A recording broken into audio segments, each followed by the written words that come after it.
Hey guys, it's the last day of the Booktube-A-Thon! Holy crap, I can't believe it's over. It's all done. It went by so quickly, but at the same time it went by so slowly. Oh man. Oh man. Today I'm just going to be sharing with you guys all the books that I was able to read throughout the Booktube-A-Thon, just in case you guys missed my updates throughout this week. But if you missed my updates, you should go watch them because I did some of the fun challenges, and you should check them out. But I'm also going to be sharing with you all the challenges that I was able to complete throughout the Booktube-A-Thon.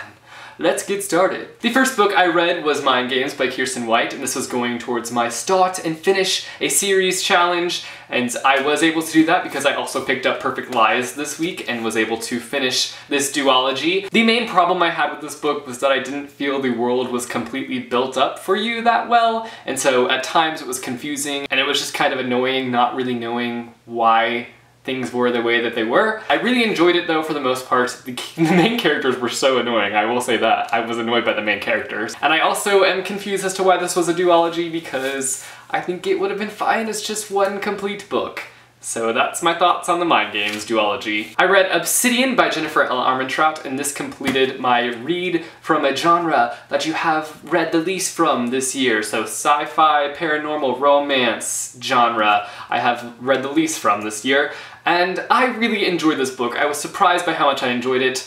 Was it amazing? Did it blow my mind? No, but was it entertaining? Yes, it was so entertaining and such a fast read, and I'm so glad that I was able to read it during this readathon because it was just the perfect book to pick up and plow through because of how fast it was. So I really enjoyed this book. This also completed my read a book with red on the cover because Lux is a nice, beautiful red letters on the cover. The next book I read was a reread from me, and that is The Perks of Being a Wallflower by Stephen Chbosky, and this checked off the challenge of read a book to movie adaptation. This is actually one of my all-time favorite book to movie adaptations. It is so fantastic. If you have not read the book or seen the film, you should do both of those things because the book is amazing. And finally, I read The Warrior Heir by Cinda Williams-Chima, and oh my word, this book was fantastic. I wasn't expecting it to be that great, but I really enjoyed it.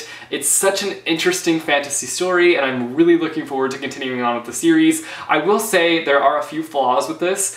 It is very slow-paced. Very, very slow-paced. But this is something that I was expecting when I was reading it because it is the first in a fantasy series, and usually the first in any series really is really building up the world or building up the situation for you. And so I went into this book expecting it to be slow, but overall I really enjoyed it. The world is just so interesting. So I'm glad that I read this book during the Booktube-A-Thon. It might not have been the best choice because again, it is very slow-paced, but I still enjoyed it. And this did not complete any of my challenges, but that's okay. Throughout this read-along, I read a total of 5 books, which is not 7, which was the ultimate goal, but I'm still really satisfied with this number. The thing that I love about readathons is that it helps make you a little bit of a dent in your TBR pile. I mean, my TBR pile is still pretty massive, but still, this kind of helped bring my TBR pile down.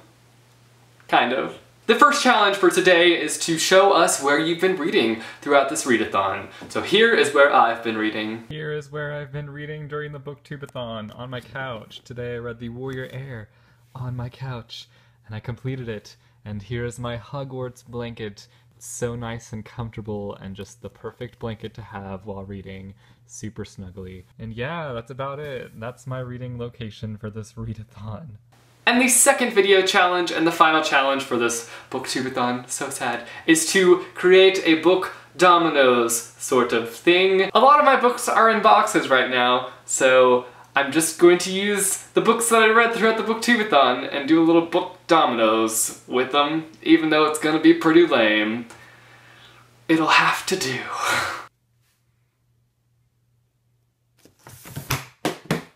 Whoa.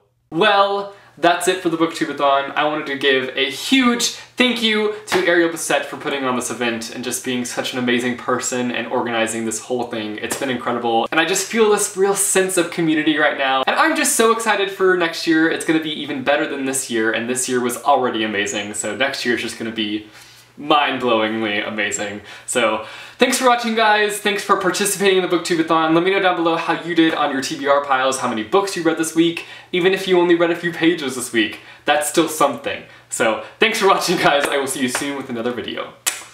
Later.